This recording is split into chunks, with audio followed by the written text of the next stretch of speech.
She lastly tells them that she's protected it for a long time, and that when she can't anymore, one of them will have to. A little bit later, the twins are playing Senate again, and Jacob makes a move that the kid in black says is against the rules, but he says that one day Jacob can make up his own game and everyone will have to follow his rules, aka the show we've been watching for 6 seasons. Then the boy in black sees Claudia in the distance, showered in light.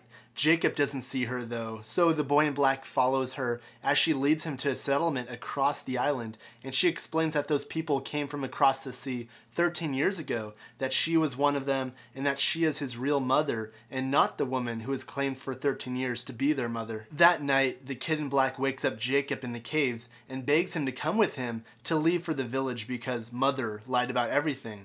They get in a fight and Mother breaks them up. The boy in black yells at her, saying that she killed their real mom and that he's going home across the sea where he belongs. He implores Jacob to come with him, but Jacob chooses to stay, and Mother tells the boy in black that no matter what he's been told, he'll never be able to leave the island, to which he says that one day he'll prove that he can. So the next day, Jacob and Mother talk, and she tells him that she killed their mother because she would have taken them back to the bad people, and that she needed Jacob to stay good.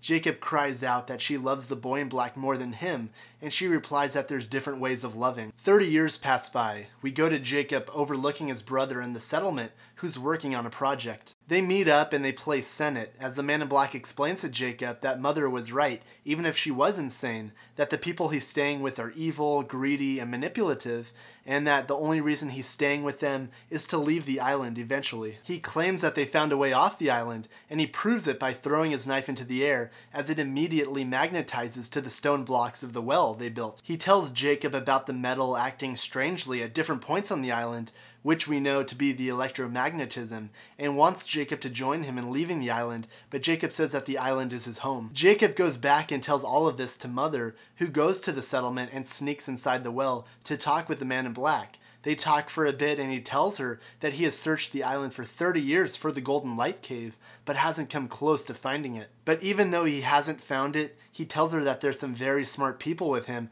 who have dug into the light in the heart of the island. She looks a little bit worried at this knowledge as he pulls away a stone, revealing the bright golden light. He then shows her the wheel off to the side and explains that he's going to use it with water to build a device to leave the island. When she asks how he knows it will work, he snidely replies that it's because he's special. So she fakes a hug, says she's sorry, and boom! Headshot! The next scene is of Mother getting Jacob and bringing him to the Golden Light Cave and tells him that he has to protect it now. When he asks what's inside of it, she tells him life, death, rebirth. It's the source, the heart of the island, and makes him promise to never go inside it because doing so would be much, much worse than dying. It's pretty obvious after watching this episode that the analogy is formed between the light cave source and the tree of knowledge of good and evil in the Garden of Eden. Later on, we even have the revealing of Adam and Eve. Mother made the twins promise to never enter the light of the cave, just like God made Adam and Eve promise never to eat of the tree of knowledge. Both the light and the fruit are tempting, and something that both sets of people are extremely curious about. Mother says that doing so will be worse than death, that evil is worse than death, and as we'll see at the end of this episode, it's unleashed upon the world. The smoke monster can even be related to the snake in the Garden of Eden. We know that it promises people what their heart most desires, and watch the smoke monster again, it even moves like a snake. Then she pulls out the same wine bottle that Jacob used to explain the island to Richard with.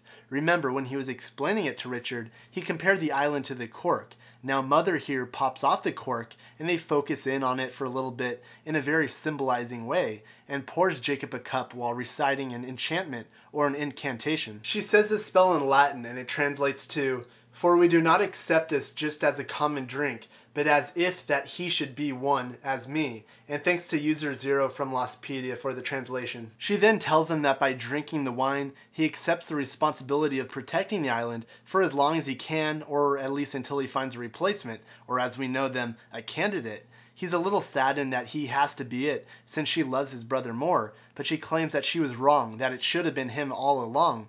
So he drinks the wine and she says, "Now you and I are the same." This makes me wonder about the time where Jacob gives Richard the same wine in the same silver cup.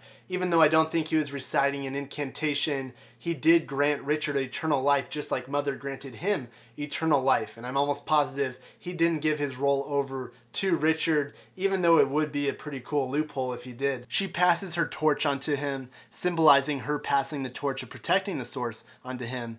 She tells him that it's going to be you, which is the exact same thing that Saeed said to Jack, if you remember last episode, right before he died. We then go to the man in black, who wakes up away from his village, but goes back to find it completely destroyed, with everyone dead, and the well filled up with earth.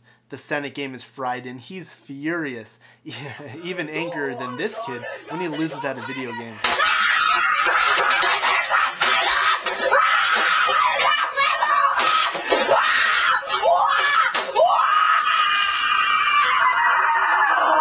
Mother killed everyone there to prevent their knowledge of the source from spreading. That part's pretty obvious.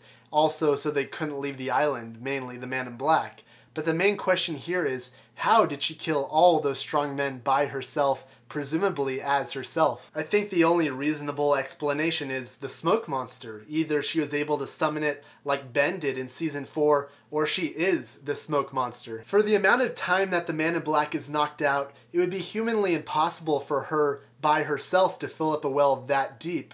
We even see a tree lying right next to the well, and as we know, the smoke monster tends to uproot trees all the time.